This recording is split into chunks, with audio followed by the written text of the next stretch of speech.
여러분, 우리가 살다 보게 되면 좀 자랑스럽게 여기는 것들이 있고 남들에게 좀 자랑스럽게 얘기하는 그런 사람 또는 그런 모습들이 있어요. 이를테면은 어떤 교회가 참 멋진 교회다, 참 되게 신령한 교회다, 그리고 은혜로운 교회다라고 자랑스럽게 교회를 소개하기도 하고요. 참 그 목사님 훌륭하더라라고 목사님을 또 소개하거나 자랑스럽게 얘기하는 그런 교인들도 있고요.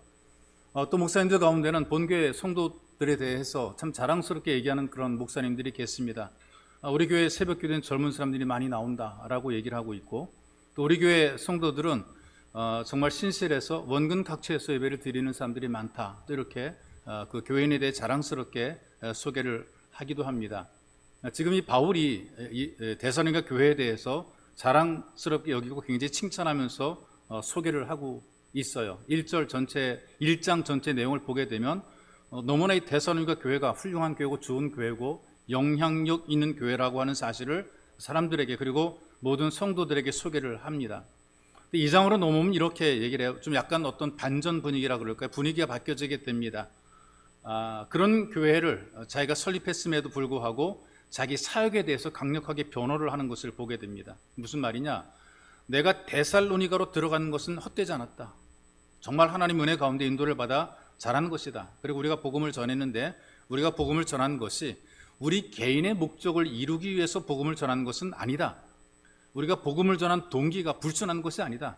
밥벌이로 복음을 전하는 것이 아니고 속임수로 사람을 속이기 위해서 이 복음을 전한 것이 아니다. 왜 그런 복음을 전했느냐?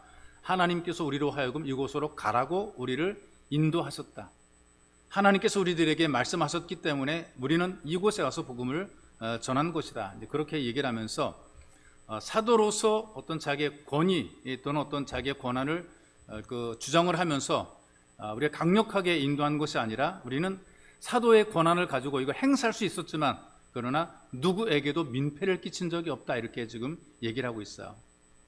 이 데살로니가 교회 성도들의 모습을 보게 되면 너무나 자랑스러운데요, 믿음이 잘 자랍니다. 그런데 오해를 받는 게 한 가지가 있어요. 어떤 것이냐면은 이 바울과 데살로니가 교회 성도들을 이간하는 이간자들이 등장하게 된 것이죠.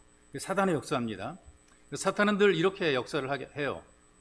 사람과 사람 사이를 이간시킵니다. 좋지 못하게 만들고 나쁘게 만들어요.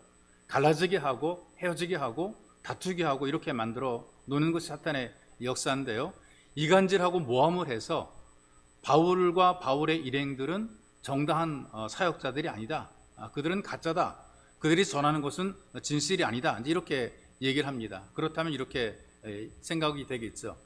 대부분의 사람들은 바울은 사도고 바울은 하나님의 일꾼이고 이렇게 받아들이는데, 그 중에 일부가, 그 중에 적은 사람일지라도 바울에 대해서 오해를 하는 사람이 생기는 것입니다. 오해받는 것처럼 힘든 일이 없단 말이죠. 억울함, 속상함, 이거 이루 말할 수가 없어요.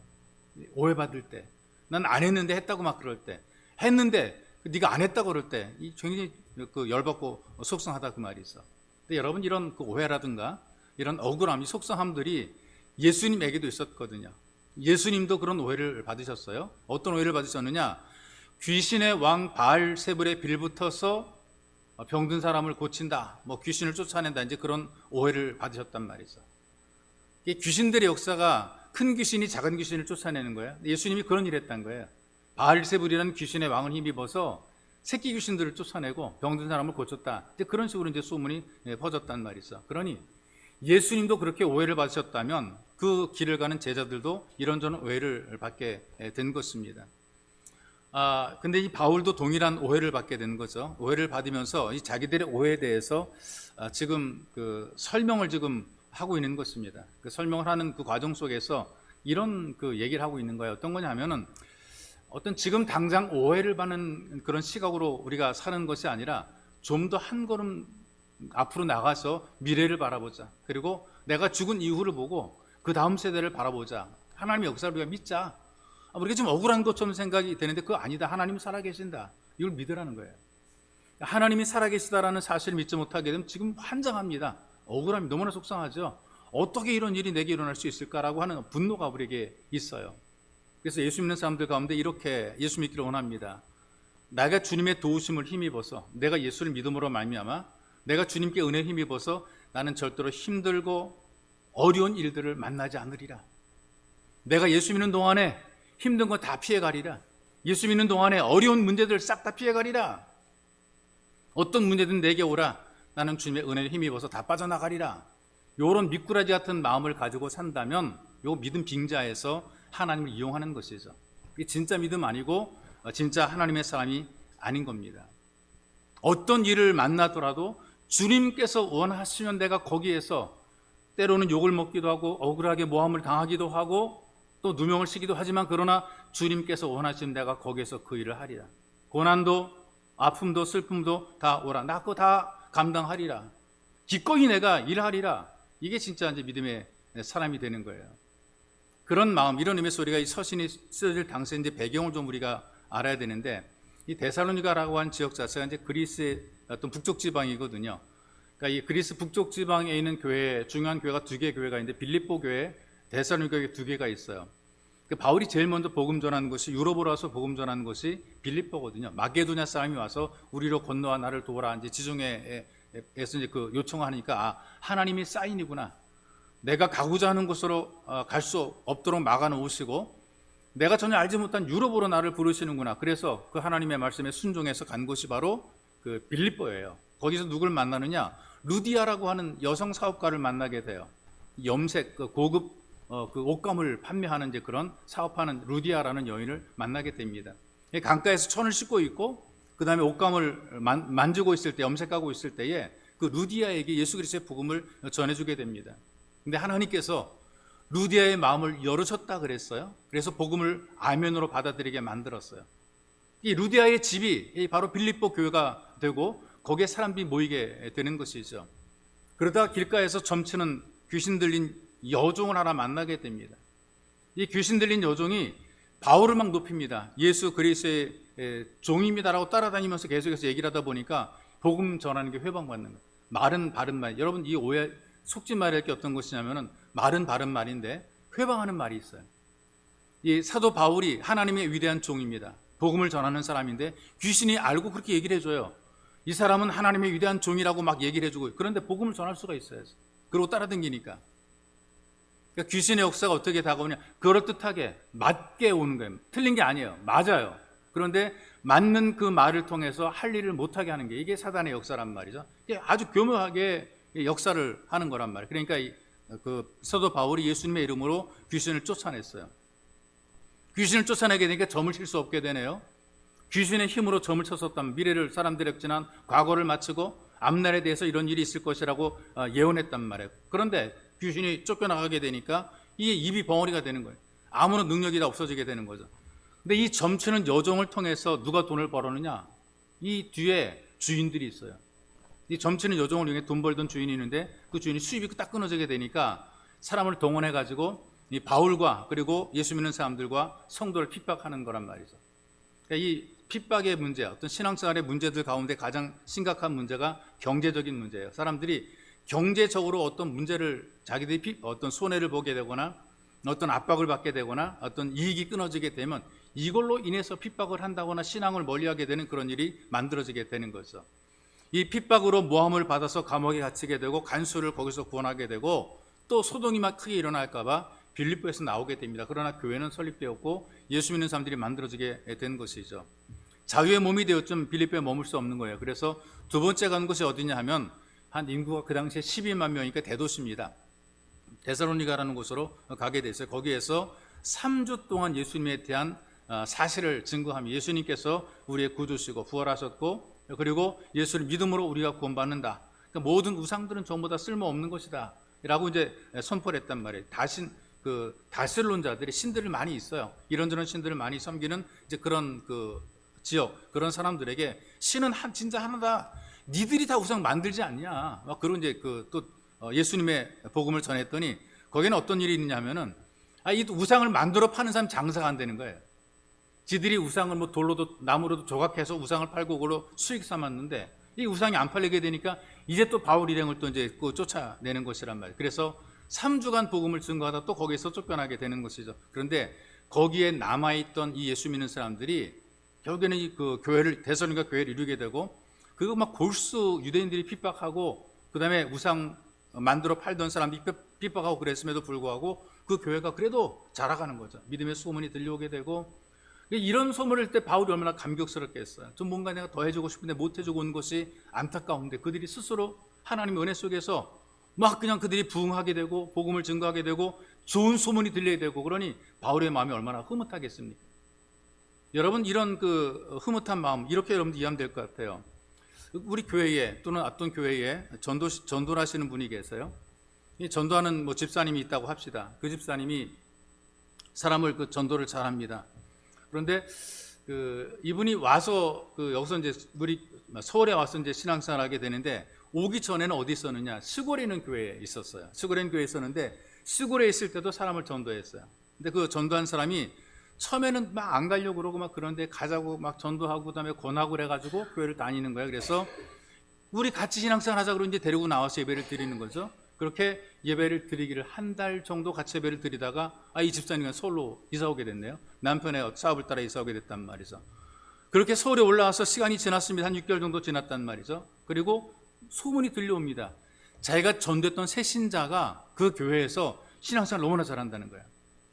예수 믿은 지 한 6개월밖에 안 됐음에도 불구하고 어쩌면 그렇게 모든 성도들의 본이 되는지, 나온 지는 얼마 안 되는데 먼저 다닌 사람보다 더 열심히 신앙생활을 잘한다는 거죠. 주일 오전, 오후는 물론이고 새벽 기도에 참석을 하고 뭐 그다음에 하기 어려운 헌금도 감당해내고 전도까지 해서 사람까지 데리고 와서 열심히 그 사람과 함께 출석한다. 이제 그런 소식이 들려오는 거죠. 자, 내가 전도한 그 사람이 예수를 잘 믿어요. 잘 믿을 뿐 아니라 그 교회에서 인정을 받게 돼요. 그런 소식이 내게 들려오게 돼요. 그럼 얼마나 기분이 좋겠어요. 바울의 마음이 바로 이런 마음이거든요. 자, 바울이 전도를 했어요. 얼마 길지 못해 한 3주간 전도했어요. 근데 그 사람들이 대단하게 신앙생활을 잘해가지고 교회를 크게 이루었어요. 그러니 바울의 마음이 얼마나 보람입니까? 이게 바로 바울의 마음이거든요. 고난 속에서 핍박 속에 3주간 복음을 전했는데 그들이 30배, 60배, 100배의 열매를 맺고 있단 말이죠. 그래서 데살로니가 교인들 향해 선포하는 거 19절, 20절이거든요. 이 뒷부분에 읽지 않았지만 기록되어 있는데, 우리의 소망이나 기쁨이나 자랑의 면류관이 무엇이냐? 그가 강림하실 때, 예수님이 오실 때에 우리 주 예수 앞에서 너희가 아니냐? 너희는 우리의 영광이요 기쁨이니라. 전도해서 만들어진 바로 그 영혼들, 예수 믿고 구원받은 그 영혼들이 영광이고 기쁨이라는 것이죠. 그러니까 이 주님께서 바울아, 너는 일생 동안 뭐 했냐? 라고 물으실 때에 바울이 이렇게 대답한다는 거예요. 주님, 여기는 데살로니가 교회 성도들 좀 보세요. 이들이 바로 저의 열매들입니다. 저의 소망이고 제 기쁨이고 제 자랑스러운 면류관입니다. 이분들이 바로 이들이 주님 저의 자랑입니다. 이걸 이제 우리에게 이제 적용해 보십시다. 만약에 우리 주님께서 여러분들에게 물으십니다. 너 지금까지 뭘 하며 살았어? 여러분 뭐라고 대답하시겠습니까? 여러분들에게 주님이 물으십니다. 너는 지금까지 뭘 하며 살았느냐? 어떻게 살았냐? 물으실 때 여러분들이 뭐라고 주님에게 대답을 하시겠어요? 주님, 저 집사님이 나의 열매이고 저의 기쁨이고 자랑이고 면류관입니다. 나의 아내가, 나의 자녀가, 나의 남편이, 내 친구가 나의 면류관이고 나의 자랑입니다. 이렇게 대답하는 것이 모범적인 대답이 되는 것이죠. 바울이 그래서 이 복음을 전할 때에 제가 뭔가 어떤 것을 공급받으려고 복음을 전하는 것이 아니고 정말 주님을 사랑하는 마음으로 기꺼이 헐벗고 굶주려도 주님께서 원하시기 때문에 이 일을 했다라는 그런 자기 변호를 지금 하고 있는 것이란 말이죠. 여러분, 복음을 증거하는 사람들 가운데서도 뭔가 목적을 가지고 복음을 전하는 사람, 교회를 다니는 사람들 가운데도 개인적인 목적을 가지고 교회를 다니는 사람이 있어요. 그래서 그 교회는 나왔는데 이익이 목적인 경우들은요, 전도해 놓고요, 물건 사라고 권하는 사람이 있더라. 다단계가 그런 거란 말이에요. 우리 다단계 안 하는 게 이제 그랬기 때문에 안 하는데, 다단계 하는 사람들 보게 되니까 예수 믿다고 열심히 전도해 놓고 다단계 가입하라고 다단계 물건 팔려고 이렇게 한단 말이죠. 새신자 오잖아요. 얼른 찾아가가지고 자기소개부터 하는 거예요. 내가 누구라고, 내가 돈 많이 벌게 해주겠다고, 이런 얘기를 하는 거란 말이죠. 이 전도의 동기가 좀 순수해야 되는데, 복음을 전하는 게 좀 순수해야 되는데, 영혼을 귀여기는 그런 마음이 있어야 돼. 이게 아니라는 거예요. 내가 원하는 걸 이루기 위해서 전도하고 그 다음에 사람들을 대하는 거라면 이건 전도가 아니라 장사라, 그 말이죠. 근데 바울은 그렇게 하지 않았다는 것은 내가 받은 사명이기 때문에 내가 정말 순수한 동기를 가지고 내가 복음을 증거했다. 그래서 나는 핍박을 받았고 테러를 당했고 그리고 피하게 되었다. 이런 얘기를 하게 되는 것이죠. 그런데 그렇게 복음 증거한 것이 얼마나 참 아름답고 복되게 교회가 세워지는지 이것이 자랑스러운 것. 바로 당신들이 나의 자랑이다. 이렇게 그 얘기를 합니다. 그러면서 나쁜 소문이라도 혹시 들렸을까봐 그 나쁜 소문 때문에 복음을 받아들이는 사람들이 거부할까봐 여기에 대한 부담을 갖고 있는 것이죠. 그래서 뭐 자꾸 나쁜 얘기 하다 보게 되면요, 뭐 설마 처음엔 그러죠. 나쁘대라고 말하게 되면 뭐 그럴 리가 있겠어. 뭐 내가 보니까 그렇지 않던데. 그런데 자꾸 말하는 거예요. 나쁘대. 그러면은 혹시 그렇지 않을까라고 의심이 생기는 거죠. 그리고 아니 땐 굴뚝 연기가 나겠는가? 이러니까 자꾸만 이제 의심이 생겨나게 되는 거예요. 어떻게 어떤 의심이냐? 바울과 바울 일행인 실라나 바울의 동역자들이 과연 믿을 만한 사람인가? 이렇게 어떤 의심하게 되니까 문제가 생기는 거예요. 어떤 문제가 생기느냐? 복음 전한 이 복음이 문제가 생기는 거죠. 여러분, 어떤 말을 하더라도요, 믿을 만한 사람이 말하게 되면 그걸 받아들이게 되거든요. 근데 여러분들이 볼 때 사기꾼 같은 사람이 말하는 걸 안 받아들이잖아요. 거짓말 자주 하고 남들 속이는 사람이 말하게 되는 걸 듣게 되면 우리는 애초에 귀를 닫고 마음을 닫게 되는 거죠. 그런데 바울과 바울 일행이 복음을 증거했는데 그들이 가짜라더라 그러면은, 가짜라더라 그런 말을 자꾸 듣게 되면 그들이 했던 그 모든 말들이 가짜가 돼, 진짜가 아닌 가짜가 되는 거예요. 그러면 바울이 전했던 복음이 허무하게 되는 것이란 말이죠. 그래서 이 바울은 이 부분에 대해서 분명하게 변호를 합니다. 나는 진짜다.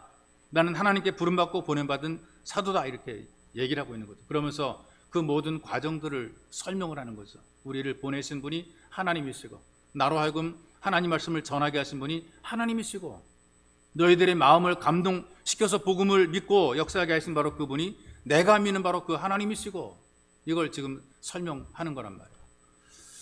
종종 이런 경우 있잖아요. 출신과 이력이 불분명한 사람들이 있어요. 이력서가 불분명한 그런 분들이 있단 말이죠. 그런 분들이 애매하게 선교사란 이름으로 목사 역할을 하는 그런 분들이 있습니다.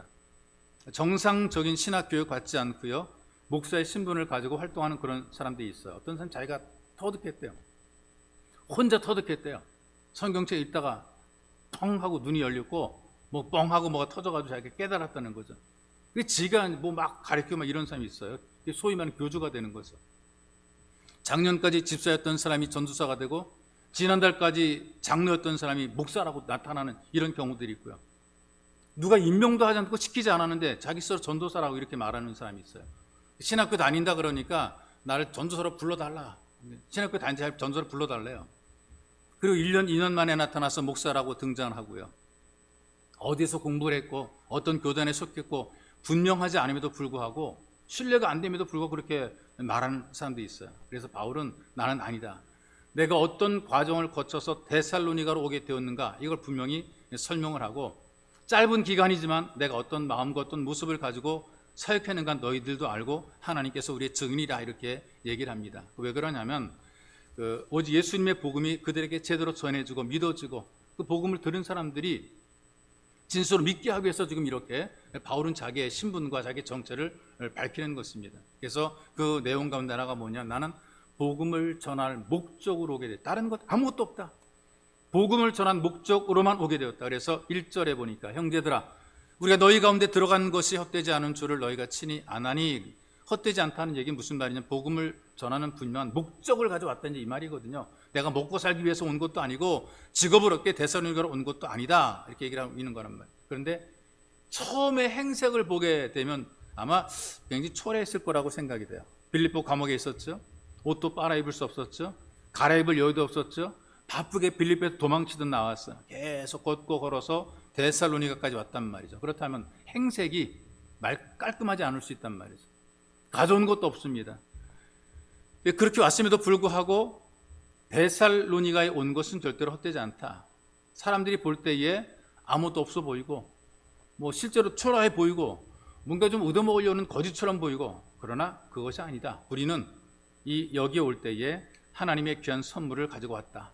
우리는 하나님의 사자라. 이걸 지금 설명해 주는 거란 말이죠. 그래서 사람들이 눈에 볼 때 쫓기듯 도망하듯 또 쫓겨 도망가버린 그런 방랑자처럼 보였지만 우리는 생명의 복음을 전하기 위해서 최선을 다해 헌신했다는 사실을 설명을 하고 과정을 지금 이야기하는 것입니다. 2절에 보니까요, 너희가 아는 바와 같이 우리가 먼저 빌립보에서 고난과 능력을 당하였으나, 이미 벌써 그 고난을 당했단 말이죠. 우리가 하나님을 힘입어 많은 싸움 중에 하나님의 복음을 너희에게 전하였노라, 이렇게 설명하는 것입니다. 그렇다면 이들은 다른 것 아무것도 없어요. 오직 복음을 증거하기 위해서 이 수모를 겪고 이 고난을 당했고 이 모욕을 당한 것이란 말이죠. 그렇다면 우리가 그리스도인이라고 하는 우리는 무엇을 위해 헌신하며 살아가야 되는가? 이걸 한번 생각해 봐야 됩니다. 여러분, 애쓰는 것, 수고하는 것, 여러분들이 그렇게 마음 쓰는 것들이 도대체 어떤 것입니까? 여러분들이 관심 갖고 있는 것들이 어떤 것이 내가 기꺼이 헌신하는 것, 이건 너무나 좋아. 이건 내가 평생 할 거야 라고 하는 그것들이 어떤 것이냐 말이죠. 이 바울은 이렇게 얘기를 합니다. 구원받은 영혼을 살게 하고 영혼을 보장해 주신 예수를 위해서 나는 기꺼이 헌신한다. 이것이 바울의 대답이거든요. 이 땅에 살아갈 때 우리가 짧은 인생 속에서 무엇을 위해 살 것인가를 생각해 봐야 돼요. 먹고 입고 쓰는 것 100년이면 끝나버린단 말이죠. 좀 더 의미 있고 가치 있는 것들에 서 헌신할 필요가 있는 것입니다. 구원받은 영혼을 위해서, 영생을 보장해 주신 바로 그 예수를 위해서 난 어떻게 쓰임받을 것인가? 이 쓰임받는 삶을 위해서 여러분들이 헌신하시기를 주님의 이름으로 축복합니다. 존귀하신 주님, 우리를 돌보시며 인도하셔서 감사합니다. 복음을 전하는 자들의 삶의 모습들, 그들은 처절했고 그 다음에 저들은 고난 속에 있었고, 그리고 사람들의 눈에 보기에도 볼품이 없었고, 그리고 삶 현장에 들어갔을 때 그들은 무시를 당했으며, 그리고 여러 가지 환난을 겪었습니다. 그러나 그들이 기꺼이 감당할 수 있었던 것은 바로 오직 예수 그리스도를 위해서, 생명 주신 예수 그리스도를 위해서, 우리를 살게 하신 예수 그리스도를 위해서, 그 예수님의 이름 때문에, 예수님으로 인하여, 예수로 말미암아 그들은 기꺼이 헌신했습니다. 주님, 우리가 평생을 살면서 무엇을 위해 살아갑니까? 무엇 때문에 살아갑니까? 예수를 위해 헌신하는 삶이 될 수 있도록 우리를 도와주시고, 예수의 손에 붙잡혀 쓰임받는 삶이 될 수 있도록 은혜를 더하여 주옵소서. 보배로우신 예수님의 이름으로 기도하옵나이다. 아멘.